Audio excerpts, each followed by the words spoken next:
Start करते हैं अपना चैप्टर जिसका नाम है microbes in human welfare. Microbes in human welfare totally पूरे तरीके से 100% एनसीईआरटी के अकॉर्डिंग चलेंगे। एनसीईआरटी आपको साथ साथ मैं याद करवाऊंगा, ठीक है।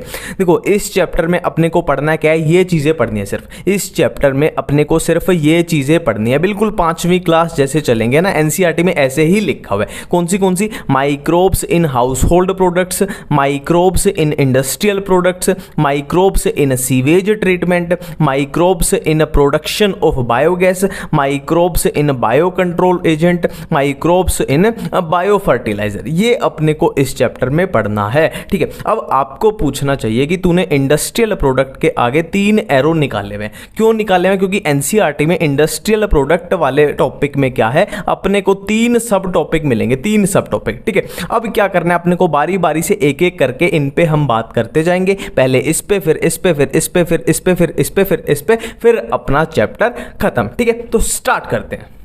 तो हम स्टार्ट करने वाले हैं किसके साथ? Microbes in household products, ठीक है। Microbes in household products, ठीक है। देखो सिंपल है, दूध की दही बनानी है, दूध की दही बनानी है। मिल्क को किस में कन्वर्ट करना है? कर्ड में कन्वर्ट करना है। और ये काम कौन करता है? लैब, LAB यानी लैक्टिक एसिड बैक्टीरिया, ठीक है। अब लैक्टिक एसिड बैक्टीरिया के अंदर यानी लैब के अंदर बहुत सारे बैक्टीरिया आते हैं, है ना, जिनमें से एक बैक्टीरिया जो अपनी एनसीईआरटी में दिया है लैक्टोबैसिलस, ठीक है। लैक्टोबैसिलस ये क्या करेंगे? मिल्क को कर्ड में कन्वर्ट कर देंगे, ठीक है। अब आपका क्वेश्चन होना चाहिए कि कैसे कन्वर्ट करेंगे, है ना, कोई रीजन तो बताओ कैसे कन्वर्ट करेंगे। तो सिंपली क्या है, जो ये लैब होते हैं ना, लैक्टिक एसिड बैक्टीरिया जो लैब होते हैं वो एसिड्स की फॉर्मेशन करते हैं। वो क्या करते हैं? एसिड्स की फॉर्मेशन करते हैं। अब ये एसिड्स क्या करेंगे? मिल्क के अंदर जो प्रोटीन है उनको कोएगुलेट एंड पार्शियली डाइजेस्ट कर देंगे, ठीक है। लैब जो है क्या करेगा? एसिड्स की फॉर्मेशन करेगा। अब ये एसिड्स क्या करेंगे? मिल्क के अंदर जो प्रोटीन है, मिल्क प्रोटीन्स, उनको क्या करेंगे? ये कोएगुलेट एंड पार्शियली डाइजेस्ट कर देंगे। तो अपनी इसके रिजल्ट से अपनी क्या बन जाएगी? कर्ड बन जाएगी, दही बन जाएगी। अब एनसीईआरटी में साफ साफ लिखा हुआ है कि कर्ड न्यूट्रिशनली बेहतर कैसे है, अच्छी कैसे है? क्योंकि कर्ड यानी दही के अंदर विटामिन B12 जो है वो ज्यादा होता है मिल्क के कंपैरिजन में, ठीक है। ये अपना दूध दही का किस्सा यहां पे खत्म। नेक्स्ट है डव, ठीक है। डव ये क्या होता है? देखो डफ बोल लो, डव बोल लो, जो भी बोलो आप, है। ये क्या होता है? सिंपली ये होता है गुंदा हुआ आटा, है ना। आप घर में रोटियां बनाते हो या मान लो आपने डोसे वाले को देखा होगा, डोसा बनाता है, जो ब्रेड बनाते हैं उसके लिए भी आटा गूंदना ही पड़ता होगा। तो ये सिंपली क्या होता है? गुंदा हुआ आटा। अब अपनी एनसीईआरटी में जैसे जैसे दिया हुआ है मैंने यहाँ पे वैसे वैसे कॉपी पेस्ट उतार दिया। देखो जो गुंदा हुआ आटा यानी डव जो डोसा एंड इडली के लिए यूज होता है उसको हम फर्मेंट करते हैं बैक्टीरिया का यूज करके। सिंपल इतनी सी बात लिखी वैसे, है ना। जो डव डोसा एंड इडली बनाने के लिए यूज होता है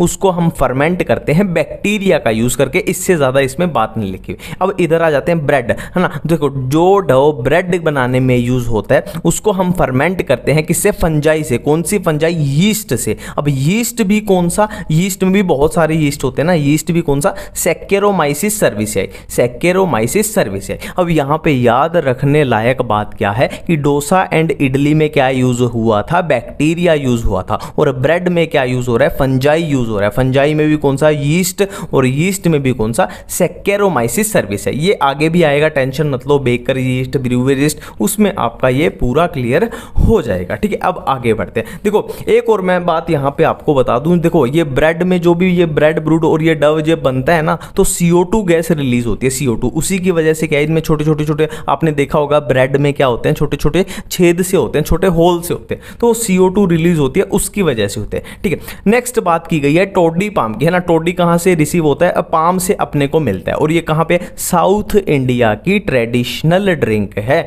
टोडी क्या है? साउथ इंडिया की ट्रेडिशनल ड्रिंक है। और इसको कैसे बनाया जाता है? फर्मेंटेशन के द्वारा इसको बनाया जाता है, ठीक है। ये टोडी अपना खत्म खत्म है, इससे ज़्यादा कुछ भी नहीं दिया हुआ, ठीक है। नेक्स्ट है चीज़। हाँ, चीज़ को कैसे बनाया जाता है? Fermentation by microbes. फर्मेंटेशन की थोड़ी स्पेलिंग शायद गलत हो गई यहाँ पे, इसको आप ठीक कर लेना, ठीक है। चीज़ को कैसे बनाया जाता है? Fermentation by microbe. अब चीज़ के अंदर जो याद रखने वाली बातें हैं वो क्या दी हुई है अपनी एनसीईआरटी में, कि जो स्विस चीज़ होता है ना, स्विस चीज़, आपने टॉम एंड जेरी में देखा होगा। टॉम एंड जेरी में जब वो जो जेरी होता है अपना, वो जो चीज़ लेके भागता है ना, उसमें बड़े बड़े लार्ज होल होते हैं, आपने देखा होगा लार्ज होल। तो वो कौन सा होता है? वो स्विस चीज़ होता है। अब ये लार्ज होल होने का रीज़न क्या है? देखो, जो ब्रेड में होल होते हैं वही इनका रीज़न है कि लार्ज अमाउंट ऑफ CO2 निकलती है ना। क्यों निकलती है? क्योंकि सिंपल सी बात है, क्या हुई है? फर्मेंटेशन हुई है। फर्मेंटेशन किसने की है? प्रोपिनियोबैक्टीरियम शर्मनी। प्रोपिनियोबैक्टीरियम शर्मनी, ठीक है। S फॉर शर्मनी, S फॉर स्विस,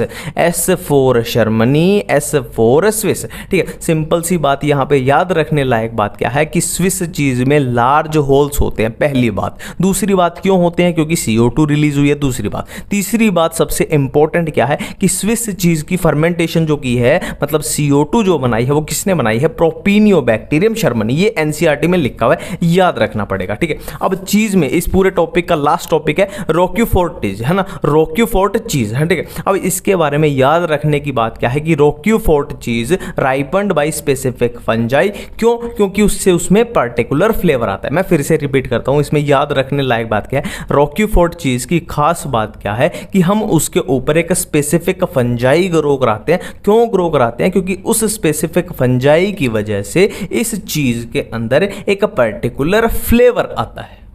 अब देखो, हम माइक्रोब्स इन हाउसहोल्ड प्रोडक्ट अपना कंप्लीट कर चुके हैं। अब हम करने वाले हैं माइक्रोब्स इन इंडस्ट्रियल प्रोडक्ट्स, ठीक है। अब इंडस्ट्रियल प्रोडक्ट में हमने बात की थी कि इसमें 3 एरो निकले हुए, मतलब हमें 3 छोटे छोटे टॉपिक पढ़ने हैं। तो हम बात करने जा रहे हैं पहले एरो की, यानी पहले अपने छोटे टॉपिक की। क्या है? Fermented beverage. फर्मेंटेड बेवरेज, ठीक है। अब इसमें जो भी एनसीईआरटी में लिखा हुआ है ना, मैंने पूरा कॉपी पेस्ट कर दिया। यही चीजें आपको याद रखनी है, कोई दिक्कत ही नहीं, और साथ साथ याद करेंगे। देखो, एक टाइप का यीस्ट होता है, एक सैकेरोमाइसिस सर्विसियाई। सैकेरोमाइसिस सर्विसियाई एक टाइप का यीस्ट होता है, ठीक है। पहली बात क्या याद करने की आई कि सैकेरोमाइसिस सर्विसियाई एक टाइप का यीस्ट होता है। अब सैकेरोमाइसिस सर्विसियाई के अपने को 2 स्ट्रेन याद रखने हैं। एक स्ट्रेन कौन सा? बेकर्स यीस्ट, और एक स्ट्रेन कौन सा? Brewer's yeast. अब बेकरी में क्या होता है? ब्रेड, केक बनते हैं। केक में भी क्या है? ब्रेड ही तो यूज होता है ना। तो बेकर तो नाम से ही पता लग गया कि ये ब्रेड बनाने में यूज होगा। और ब्रूअर, है ना, ब्रूअर इंडस्ट्री कौन सी होती है? अपनी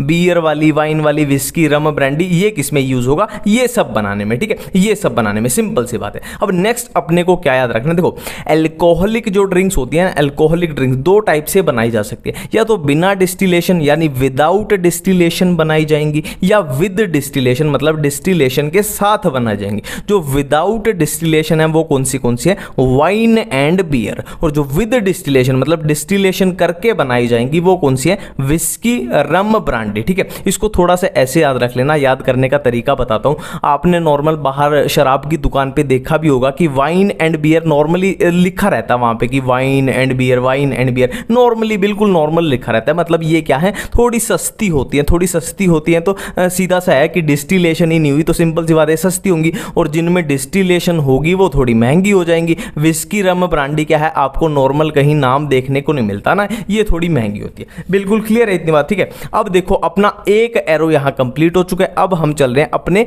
दूसरे एरो पे, है ना। इंडस्ट्रियल प्रोडक्ट में अपने दूसरे एरो पे चल रहे हैं। और दूसरा एरो अपना क्या है? एंटीबायोटिक्स के बारे में। दूसरा एरो है अपना एंटीबायोटिक्स के बारे में। देखो, एंटी मतलब अगेंस्ट, मतलब एंटी मतलब खिलाफ, है ना। सबको पता है किसी के एंटी होना मतलब खिलाफ होना। किसके खिलाफ होना? बायो मतलब लाइफ, है ना, मतलब जिंदगी के खिलाफ, ठीक है। अब सिंपल सी बात है, देखो, हमें कोई बीमारी होती है, मान लो कुछ भी हो गया, टाइफाइड हो गया, कुछ भी बीमारी होगी, तो हमें एंटीबायोटिक्स दी जाती है। तो सिंपल सी बात है, हमारी लाइफ के खिलाफ तो होगा नहीं है। किसकी लाइफ के खिलाफ होगा?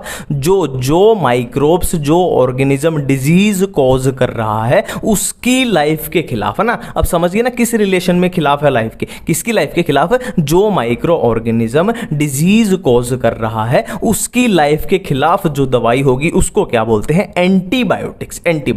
ठीक है, बिल्कुल ठीक है इतनी बात। अब देखो ये एंटीबायोटिक की एनसीईआरटी की डेफिनेशन मैंने यहाँ लिखी है कि chemical substance produced by some microbes to kill disease causing microbe, है ना। सिंपल सी बात है, एंटीबायोटिक्स क्या है, ऐसे केमिकल हैं जिनको कौन कौन प्रोड्यूस करता है, कौन बनाता है, माइक्रोब्स। माइक्रोब्स ही इनको बनाते हैं। किस लिए बनाते हैं, ताकि इनको किस लिए हम यूज कर सके, डिजीज कॉजिंग माइक्रोब्स को करने के लिए यूज कर सके, उनको किल करने के लिए हम यूज कर सके, है ना। देखो एक बात यहां पे समझनी पड़ेगी कि जरूरी नहीं है कि सारे माइक्रोब्स डिजीज कॉजिंग होते हैं, कुछ फायदेमंद भी है। फायदेमंद कैसे है, देखो माइक्रोब्स ने क्या बनाए, केमिकल्स बनाए। अब इन केमिकल का हम यूज कर रहे हैं किसके लिए, डिजीज कॉजिंग माइक्रोब्स को किल करने के लिए, ठीक है। अब एंटीबायोटिक्स में आगे बात करते हैं, कौन सी याद करने वाली बात है, हाँ। तो ये अपनी एंटीबायोटिक की डिस्कवरी की बात है। एंटीबायोटिक की डिस्कवरी कैसे हुई, है ना, किसने की, अलेक्जेंडर फ्लेमिंग ने की। असल में ये गलती से हुई थी, ऐसे की नहीं थी कि वो ऐसे बैठा नहीं था कि एंटीबायोटिक मैं खोज करके मानूंगा, आज तो बैठ गया तो आज तो डिस्कवरी करके मानूंगा, उससे गलती से हो गई थी। गलती से कैसे होगी, देखो अलेक्जेंडर फ्लेमिंग अंकल जो थे वो काम कर रहे थे एक बैक्टीरिया पे। कौन से बैक्टीरिया पे, वो स्टेफिलोकोकस बैक्टीरिया पे काम कर रहे थे। वर्क ऑन मतलब मैंने यहाँ पे लिखा है कि वो स्टेफिलोकोकस पे काम कर रहे थे। तो हुआ क्या था, उन्होंने स्टेफिलोकोकस पे काम कर रहे थे तो वो उसमें प्लेट्स पे काम कर रहे थे ना, उसमें लैब में होती होंगी वो प्लेट्स, आपने आगे जाके देख लोगे, अभी नहीं देखी तो वो प्लेट्स में काम कर रहे थे। तो उन्होंने कुछ प्लेट्स क्या थी, वो बिना धोए छोड़ दी, अनवॉश्ड प्लेट छोड़ दी। तो उन अनवॉश्ड यानी बिना धोई हुई प्लेटों पे क्या हो गया, एक फंजाई वहां पे ग्रो हो गया। कौन सा fungi, Penicillium notatum, Penicillium notatum. अब ये फंजाई ने क्या किया, एक केमिकल रिलीज किया, एक केमिकल रिलीज किया। अब उस केमिकल के रिलीज होने से क्या हुआ, ये स्टेफिलोकोकस जो बैक्टीरिया था वो उस पे ग्रो नहीं हो पाया, है ना। तो ये बात अलेक्जेंडर फ्लेमिंग अंकल ने ऑब्जर्व कर ली कि पेनिसिलियम नोटेटम जो फंजाई है वो एक केमिकल रिलीज कर रही है, जिसकी वजह से जो बैक्टीरिया है वो ग्रो नहीं हो पा रहा, है ना। तो उसने उस केमिकल को, अलेक्जेंडर फ्लेमिंग अंकल ने उस केमिकल को क्या नाम दे दिया, पेनिसिलिन नाम दे दिया, है ना। मिस्टेक से हो गया सब कुछ, पेनिसिलिन नाम दे दिया। बिल्कुल इतनी बातें ठीक है। अब एंटीबायोटिक्स में हम आगे बात करते हैं, ठीक है। देखो अब पेनिसिलिन अपने पास बन चुकी है। पेनिसिलिन की डिस्कवरी किसने की, अलेक्जेंडर फ्लेमिंग ने, अलेक्जेंडर फ्लेमिंग ने।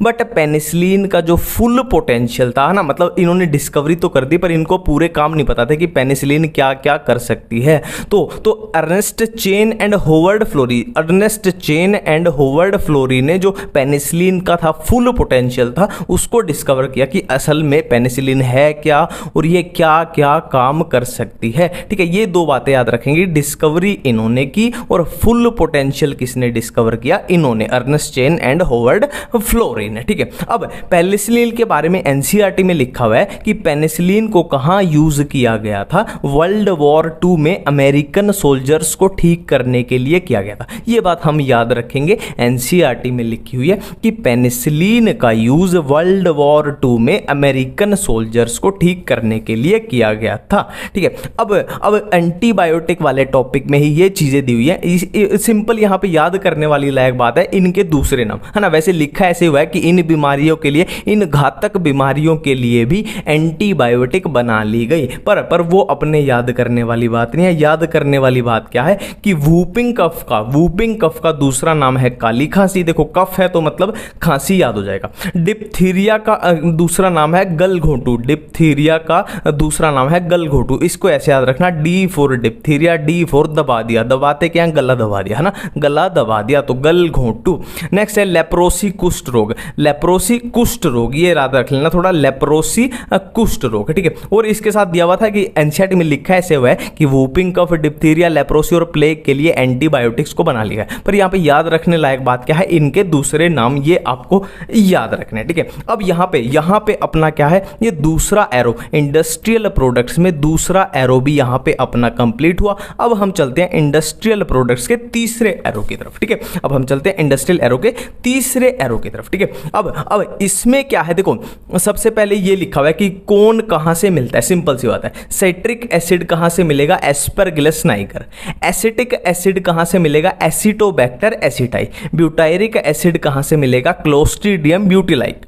लैक्टिक एसिड कहां से मिलेगा, लैक्टोबैसिलस। स्ट्रेप्टोकाइनेस कहां से मिलेगा, स्ट्रेप्टोकोकस। साइक्लो साइक्लोस्पोरिन ए कहां से मिलेगा? Trichoderma polysporum. स्टेटिन्स कहां से मिलेगा? मोनेस्कस पुरपुरस। ठीक है, अब ध्यान देंगे, अब यहां पे हम ध्यान देंगे, मैंने क्या बोला था, याद करा के भेजूंगा, तो यहां पे याद करने लायक बात कहते हैं। देखो, एसिटिक एसिटिक मैच हो गया, ब्यूटायरिक ब्यूटायरिक ने मैच हो गया, लैक्टिक लैक्टोबैसिलस मैच हो गया, है ना, और स्ट्रेप्टोकाइनेज स्ट्रेप्टोकोकस मैच हो गया, स्पोरिन स्पोरम मैच हो गया। तो दो ही चीजें अपने को यहां पे याद करनी है, साइट्रिक एसिड और क्या है, स्टेटिन्स, है ना। साइट्रिक एसिड किससे है? Aspergillus Niger. और स्टेटिस किससे है? स्टेटिन्स है अपना मोनेस्कस पुरपुरस। इसकी मैं ट्रिक बता दूंगा स्टेटिन्स की, आपको सिर्फ एक ही याद रखना है, साइट्रिक एसिड किससे मिलेगा? Aspergillus Niger. फिर भी ये याद ना हो तो थोड़ी सी एक आइडिया लगा सकते हो, एसी, है ना, air conditioner AC, Aspergillus Niger, citric acid. ठीक है, अब इसके बाद इसमें क्या है, इसके बाद ये है कि कौन क्या बनाता है, कौन क्या बनाता है ना, कौन किस चीज के काम आता है, फंक्शन बोल लो या उनका। ठीक है, ये पूरा एनसीईआरटी को ही कॉपी पेस्ट मैंने किया है। देखो, सैक्रोमाइसिस सर्विसेई किसका काम आएगा? Production of ethanol. सैक्रोमाइसिस सर्विसेई हमने किया था ना, एक यीस्ट होता है, किस काम आता है? Production of ethanol.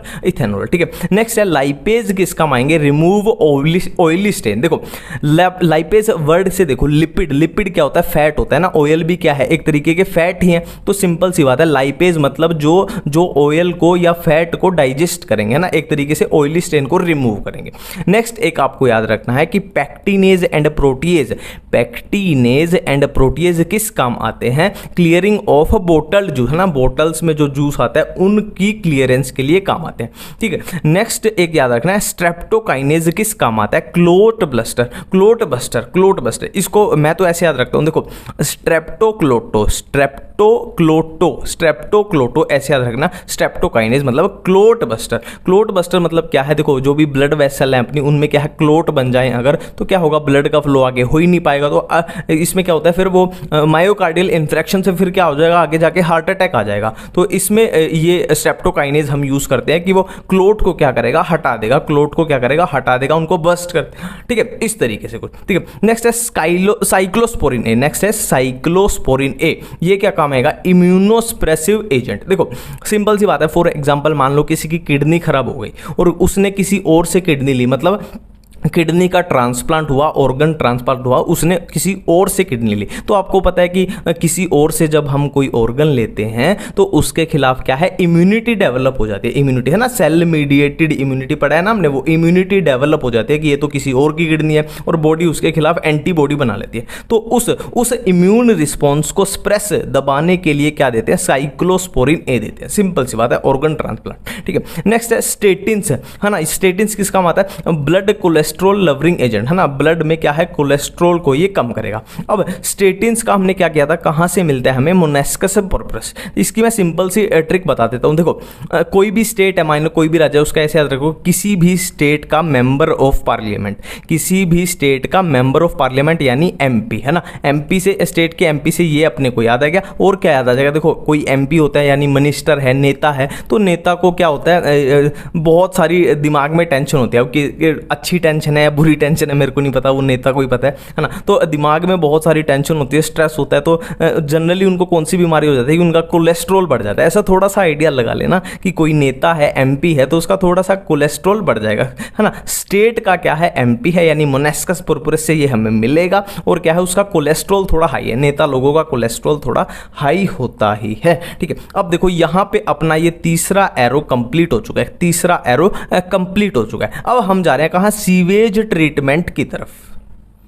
अब हम करने वाले हैं सीवेज ट्रीटमेंट। ठीक है, सीवेज ट्रीटमेंट। देखो, इस टॉपिक में ध्यान से एक बात बता दूं कि एक एक जो वर्ड मैं बोलूंगा ना, बिल्कुल मेरे साथ में रहना, भागना मत, स्किप मत करना, बिल्कुल एक एक वर्ड को ध्यान से सुनना। बीच में कहीं भी कनेक्शन टूटा तो सारा टॉपिक ये वाला अपना खराब हो जाएगा। ठीक है, और एक एक वर्ड ध्यान से सुन लोगे तो पूरे तरीके से आपको याद करवा दूंगा। ठीक है, देखो सिंपल क्या है, सीवेज ट्रीटमेंट क्या है? मतलब अपने पास गंदा पानी आया, मतलब सीवेज का पानी आया, आया और हमें क्या करना है, उसको साफ करना है, उस पानी को साफ करना है। ठीक है, सिंपल सा ये टॉपिक है अपना। ठीक है, अब देखो कैसे कैसे जाएंगे। देखो पानी ऐसे आया, ऐसे आया, ऐसे आया, पानी ऐसे आया, ऐसे आया और ऐसे आया। ठीक है, गंदा पानी यहां से आया और हमने उसको साफ करते गए और ये साफ पानी इधर से निकाल दिया। ठीक है, तो सबसे पहले अपने पास बार्स मतलब क्या होते हैं, सीधे सीधे क्या हमने ऐसे सलाखें सी लगा दी। क्यों लगा दी? क्योंकि जो गंदा पानी आया उसमें जो फ्लोटिंग डेब्रिस, मान लो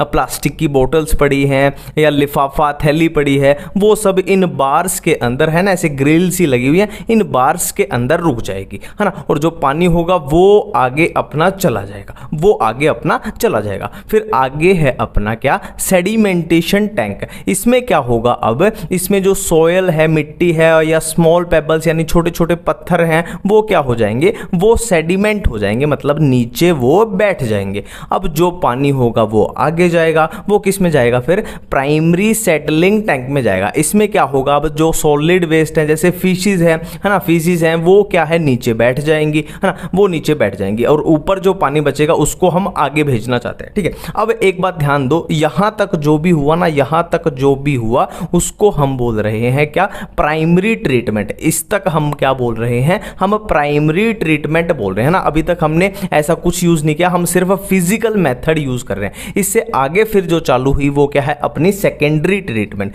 या इसको बोलो आप बायोलॉजिकल ट्रीटमेंट। बायोलॉजिकल क्यों बोलते हैं ये आपको पता लग जाएगा। ठीक है, अब देखो प्राइमरी सेटलिंग टैंक से कहां पानी गया, एरिएशन टैंक में गया। अब नाम से ही पता लग रहा है एरिएशन टैंक, मतलब यहां पे क्या है, बहुत ज्यादा ऑक्सीजन है, मतलब कंडीशंस कैसी है, एरोबिक कंडीशन। तो एरिएशन टैंक में हम क्या करेंगे, एरोबिक माइक्रोब्स की ग्रोथ कराएंगे। देखो अब एक बात यहां पे समझो, यहां पे एरिएशन टैंक में जो पानी आया उसमें ऑर्गेनिक वेस्ट बहुत ज्यादा है, उसमें ऑर्गेनिक मैटर बहुत ज्यादा है, मतलब उस पानी की बीओडी यानी बायोकेमिकल ऑक्सीजन डिमांड बहुत ज्यादा है। देखो सिंपल सी बात है, जितना ज्यादा पॉल्यूशन होगा, जितना ज्यादा ऑर्गेनिक मैटर होगा, उतना ज्यादा बीओडी होगा। ठीक है, तो हमें सिंपली करना क्या है, इस टैंक में उस पानी की क्या घटानी है, हमें बीओडी घटानी है, बायोकेमिकल ऑक्सीजन डिमांड हमें घटानी है। तो घटाएंगे कैसे, सिंपली क्या है, हम एरोबिक माइक्रोब्स की ग्रोथ करा देंगे। अब ये माइक्रोब्स क्या करेंगे, ऑर्गेनिक मैटर जो भी इस पानी के अंदर है उसको कंज्यूम कर लेंगे। अब ऑर्गेनिक मैटर कंज्यूम हो गया, मतलब ऑर्गेनिक मैटर जो है वो कम होता जा रहा है। तो सिंपल सी बात है, ऑर्गेनिक मैटर कम होगा तो बीओडी भी अपनी कम हो जाएगी। ठीक है, अब यहां पे ना एक गुच्छे से बन जाता है, एक मैश लाइक स्ट्रक्चर बन जाती है। क्या बन जाते हैं, फ्लोक्स बन जाते हैं।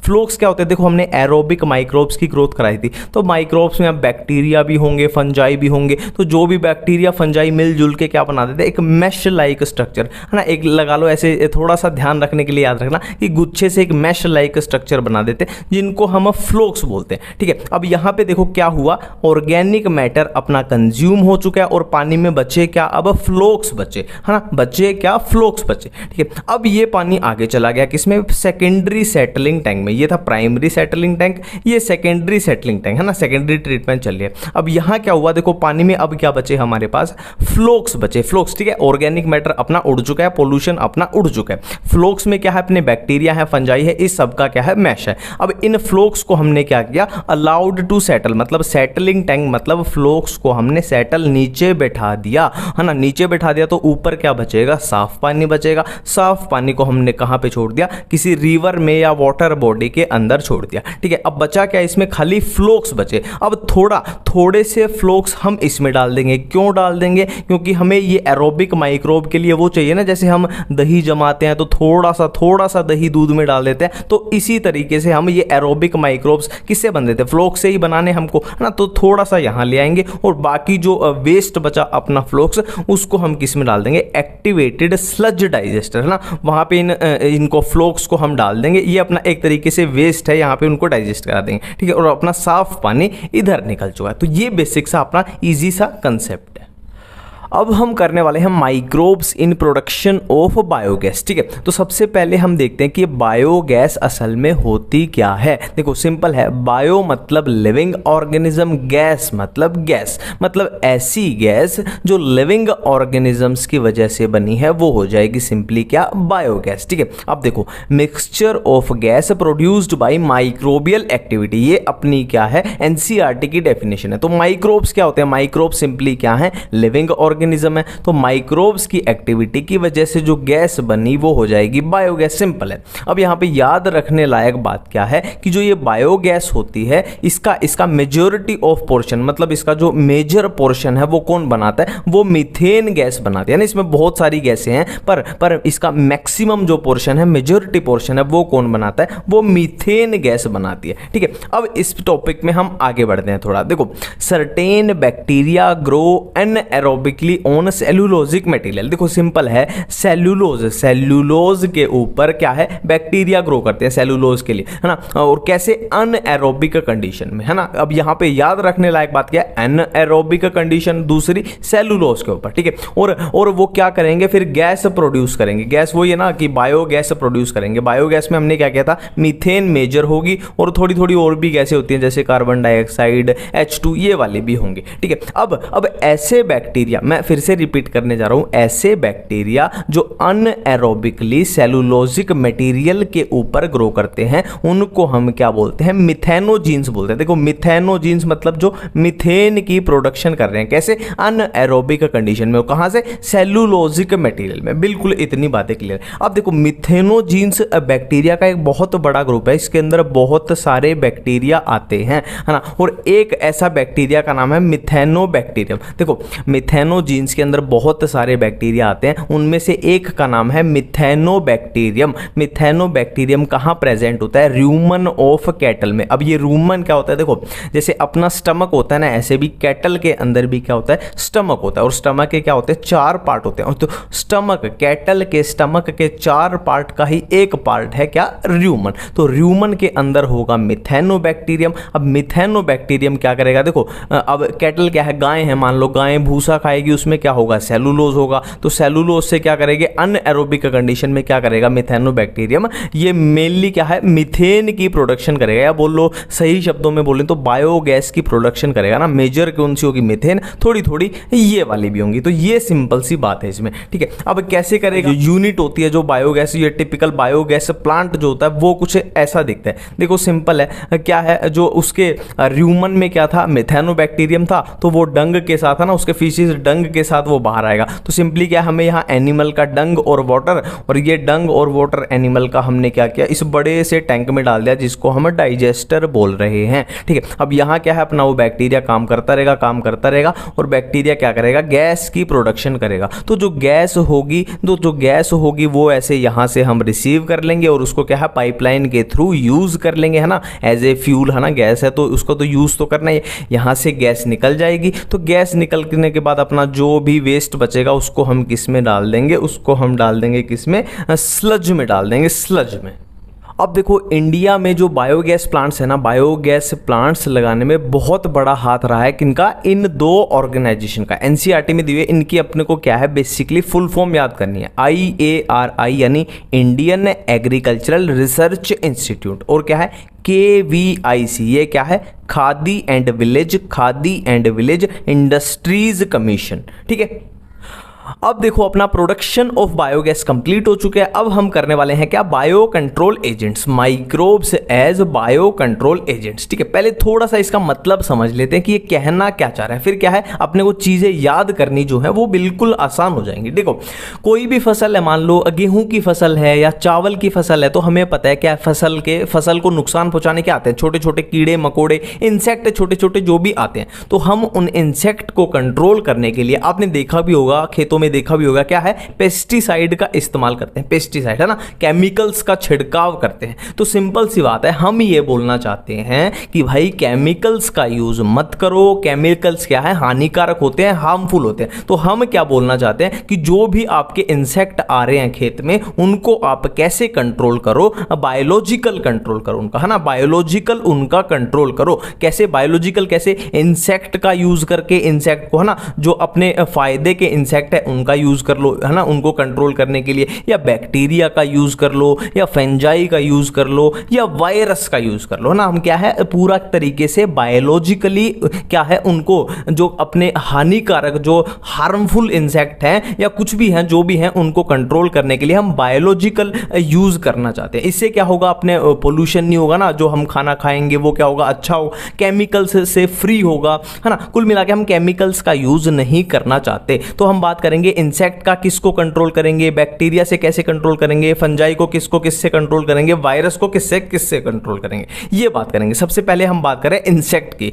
तो एनसीईआरटी में क्या लिखा हुआ है कि beetles with red and black marking, कौन सी, अब याद रखने लायक बात क्या है, lady bird and dragon flies. यहां पे याद रखने लायक बात क्या है इंसेक्ट में, कि lady bird and dragon flies किसको कंट्रोल करती हैं, एफिड्स एंड मॉस्किटो। देखो lady bird and dragon fly क्या है, बीटल्स हैं। कैसी beetle, with red and black marking, और ये किसको कंट्रोल करती हैं, एफिड्स एंड मॉस्किटो, है ना। हमने क्या है, इंसेक्ट का यूज किया, हमने इंसेक्ट का यूज किया, इनको, ये अपने क्या है, हार्मफुल, ये अपने हार्मफुल इंसेक्ट है, इनको कंट्रोल करने के लिए हमने इंसेक्ट का यूज किया। नेक्स्ट हम बैक्टीरिया की बात करें। बैक्टीरिया में देखो, हम बैक्टीरिया का यूज करेंगे किसको, अपने हानिकारक जीवों को कंट्रोल करने के लिए। देखो हम कौन से बैक्टीरिया का यूज करेंगे, बैसिलस थ्यूरिनजेनेसिस, किसको कंट्रोल करेगा, ये बटरफ्लाई कैटरपिलर्स को कंट्रोल करेगा। और कैसे करेगा, ये डिटेल में अपना ये बीटी टॉक्सिन वाला, ये अपना क्या है, बायोटेक्नोलॉजी में आ जाएगा। अब बात करते हैं फंजाई में। तो फंजाई में अपना पहला पॉइंट क्या है, याद रखने लायक, कि कौन सी फंजाई अपने को यूज करनी है, ट्राइकोडर्मा। मैं फिर से इस पे दोबारा रिपीट करूंगा कि क्वेश्चन आ जाए आपके सामने कि कौन सी ऐसी फंजाई है जो बायो कंट्रोल एजेंट की तरह यूज होती है, तो आंसर जाएगा ट्राइकोडर्मा। ध्यान रखना, एनसीईआरटी में लिखा हुआ है। और ट्राइकोडर्मा के बारे में दो बातें एनसीईआरटी में लिखी हुई है कि ट्राइकोडर्मा कैसी फंजाई है, फ्री लिविंग फंजाई है। एनसीईआरटी में लिखा हुआ है, मैं बार बार बोल रहा हूं, याद रखना ही पड़ेगा।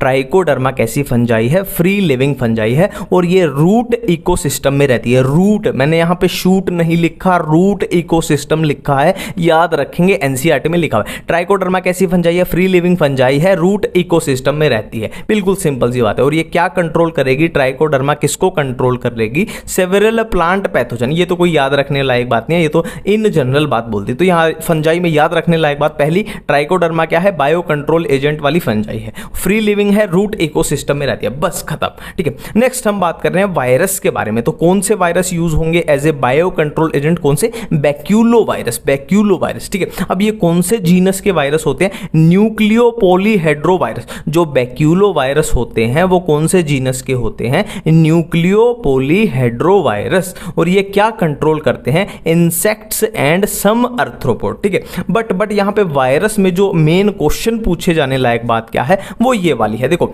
जहां भी ऐसा क्वेश्चन आ जाना कि स्पीशीज स्पेसिफिक, आंसर जाएगा वायरस, नैरो स्पेक्ट्रम, आंसर जाएगा वायरस, और ये आ जाएगा आईपीएम यानी इंटीग्रेटेड पेस्ट मैनेजमेंट, आंसर जाएगा वायरस। मैं फिर से रिपीट करता हूं, इन तीनों में से कुछ भी पूछ लिया जाए, species specific, narrow spectrum, integrated pest management, तो इन सब में से आपके सामने मान लो ये चार ऑप्शन आ गए, तो आंसर क्या जाना चाहिए, वायरस ही जाएगा, है ना। देखो ये तीनों चीजें किस तरफ इशारा कर रही हैं, ये तीनों चीजें इशारा कर रही हैं। फॉर मैं आपको एक एग्जांपल देता हूं, मान लो बहुत सारे इंसेक्ट हैं, A B C D E F G, और आपको टारगेट करना है डी इंसेक्ट को, है ना। बहुत सारे इंसेक्ट हैं, A B C D E F G H, है ना, बहुत सारे हैं। आपको सिर्फ और सिर्फ टारगेट किसको करना है, सिर्फ डी को करना है। तो ऐसे बिल्कुल स्पेसिफिक नैरो स्पेक्ट्रम में क्या यूज होगा, वायरस होगा, वायरस। ये चीजें आपको यहां पे याद रखनी पड़ेंगी। ठीक है, अब देखो यहां पे अपना क्या है, बायो कंट्रोल एजेंट का टॉपिक यहां खत्म हुआ। अब अपना है क्या, लास्ट टॉपिक है कि माइक्रोब्स एज